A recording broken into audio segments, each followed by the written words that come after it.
This year, Major League Baseball is really making an effort to promote minor league baseball, which is awesome. This year, every MLB.TV subscriber will be provided with MILB.TV for free with no blackout restrictions. That means if you're a Mets fan or fan of any other baseball team, you will get to watch the future stars of tomorrow live. But as for Mets fans who are watching their team affiliates from Low A St. Lucie to High A Brooklyn to Double A Binghamton to Triple A Syracuse, you really must wonder who are those players to watch. Now, we did a video very similar to this about a year ago, and this year we are here to do it again. So here's your guide outside the Mets top 10 prospects list, 6 under the radar Mets prospects to watch in 2023.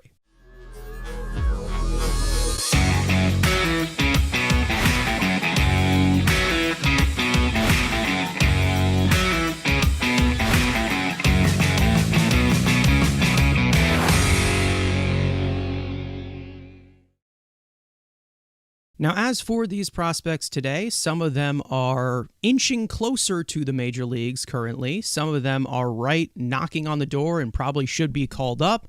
And some of them have a long way to go. The reason why I did this was because I wanted to feature guys who are all playing currently at every single minor league level, so you can get a taste of every skill level that minor league baseball has to offer. So let's begin with our first under-the-radar prospect, that being Mike Vassell. Now, behind the Mets' top 10 prospect, Blade Tidwell, this is my second favorite pitching prospect that the Mets have. Vassell is a 23-year-old right-handed pitcher, currently ranked number 11 overall on the Mets' top prospects list via Pipeline. He's 6'5", 225. He's a former 8th-round pick back in 2021. Vassell really worked on his repertoire over the last year, overall working vertically to increase perceived velocity. Vassell's new four-seam sits around 95 to 96 and is top 97 with RPMs in the 2300 to 2500 range. He has an upper 80s cutting slider, a low 80s curveball with downward bite, and a split hybrid changeup pitch in the mid-80s. His control and command have really taken a big leap since his multiple arm injuries back in college, as all 4 of his pitches have produced a lot of whiffs. With the Mets dealing with a lot of pitching injuries this year, Mike Vassell might be an option in the near future. A lot of scouts have projected him as a potential back-end starter in the majors, but that might take a little bit of time in terms of giving the Mets length. Now that brings us to the second on this list, that being Leona Awaves. Now this is a minor league name that I'm pretty sure not many know about, but you're definitely going to be hearing this name a lot in the future. He's a 19-year-old right-handed pitcher, currently ranked the number 16th overall prospect in the Mets system. He's 6'3", 216 pounds, international signing back in 2019 out of the Dominican Republic. In Awave's second year of minor league baseball, he really gained fastball velocity, sitting at 94 to 95 and topping out at 97. But with any other low velocity, he does make up for it with spin, topping at the 2700s. He also has a very explosive low 80s sweeping slider, which gets a great amount of whiffs against right-handed batters, with a late diagonally enhanced changeup that can be 50-50 at times, but produces whiffs outside of the strike zone. Awaves has been a starter and also has been a reliever in low A ball so far, and the plus control that he has developed at such an early stage of his career, the verdict is still out on whether he could supply length at the higher level. One of his biggest rooms for improvement, though, is lowering the quality of contact, and with the high-profile repertoire of pitches he's continued to improve, Awaves just needs more mileage on his arm in the minor leagues. At age 19, the upside is very high, and with an ETA of 2025, Awave's next 2 to 3 years of development is key and could be very interesting to watch. So now let's get to somebody who we've talked about before, but is on that cusp of losing the prospect status, and that being Grant Hartwig. He really can't go unrecognized in a video like this. Hartwig is 25 years old. He's a right-handed reliever, 6'5", 235. He signed as an undrafted free agent with the Mets in 2021. He is currently ranked as our 29th overall prospect. Now, Hartwig really used the pandemic year in 2020 to his advantage by perfecting his explosive duo of weapons. Fast forward to 2022, Hartwig dominated every single minor league level, striking out 35.4% of batters and posting a 1.75 earned run average in 56.2 innings pitched. Hartwig is mainly a two-pitch reliever with a mid-90s heavy-sinking fastball that produces a lot of ground balls and soft contact. But his main weapon is his slider in the low 80s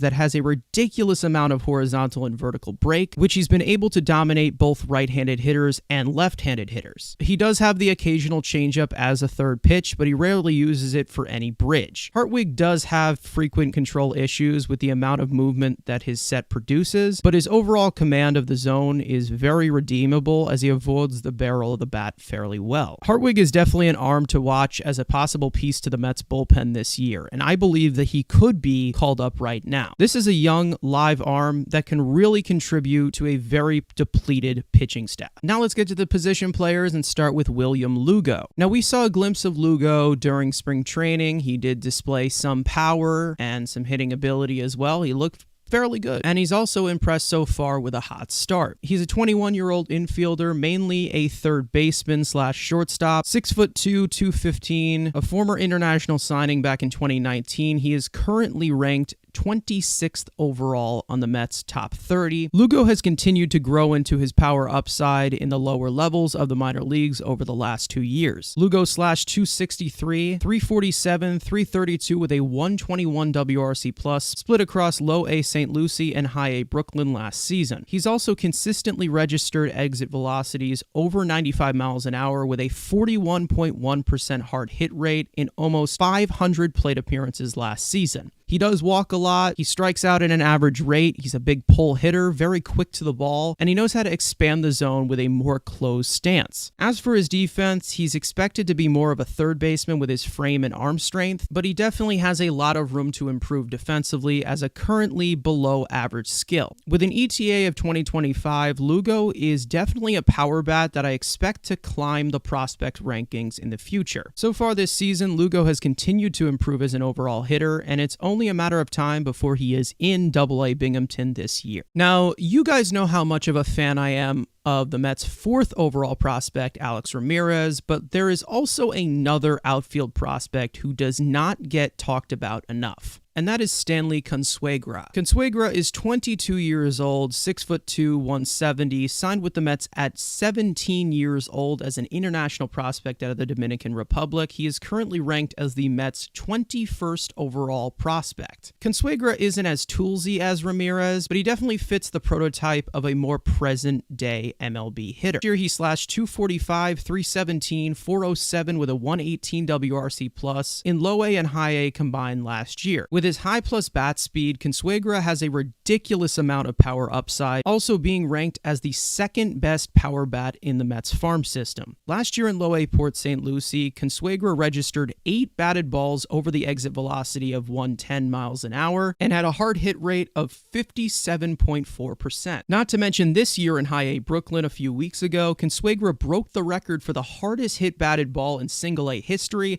at 115.1 miles an hour. Now, his pitch selection can get a little bit better as he does love to swing the bat a lot, but he does take an average amount of walks. Consuegra also has plus speed and covers great ground at all outfield spots. But the top prize of his defense is his arm strength. With 15 outfield assists last season, Consuegra typically averaged 95 mile an hour plus throws from the outfield. He's off to a very hot start in high A Brooklyn this year, and a talent like this has always asked a very main question. Why is he ranked so low at number 21 on Pipeline? The answer to that is very simple. He needs to play more. He needs more reps, and he's currently getting that opportunity this year. And now that brings us to the final under-the-radar prospect on this list, Omar De Los Santos. Now, he is the only prospect that I will be mentioning that is not on the Mets Pipeline top 30, and he never has ever cracked that top 30, which I don't understand why. De Los Santos is a 23-year-old outfielder, 6'1", 172, and a former international signing back in 2019 by the Mets. If you like the mixture of power and speed, this is someone to watch in the next few years. homers. In Low A St. Lucie last season, De Los Santos stole a record-setting 70 bases and 85 attempts. Now, he's not just one of these one-trick ponies who swings a pool noodle. At the plate, he slashed .271, .339, .459 with a 127 WRC+, smashed 16 homers, drove in 62 in 478 plate appearances, also being named the Florida League MVP last season. His bat control can be a little bit wild sometimes, and he does need to cut down on the strikeouts, but he is an offensive threat that has tons of upside. His overall hit tool still has a lot of room to grow, but he has shortened up his swing so far this season. He's also pretty average defensively, and he could be best suited for left field in the higher levels of the minor leagues, but his raw speed could help him elevate his range in the outfield. De Los Santos has a very anomaly-ranged skill set. He's very fast for his height, and he's very strong for his frame. Now, he may be off to a very slow start this season in High A Brooklyn, but his overall athleticism has still been on display. All these players on this list are very young and have plenty of upside and could possibly contribute on the Major League roster one day. Of these 6, let me know which ones you guys are high on, or if there's anybody else that I missed. Thank you guys so much for watching. Let's go Mets.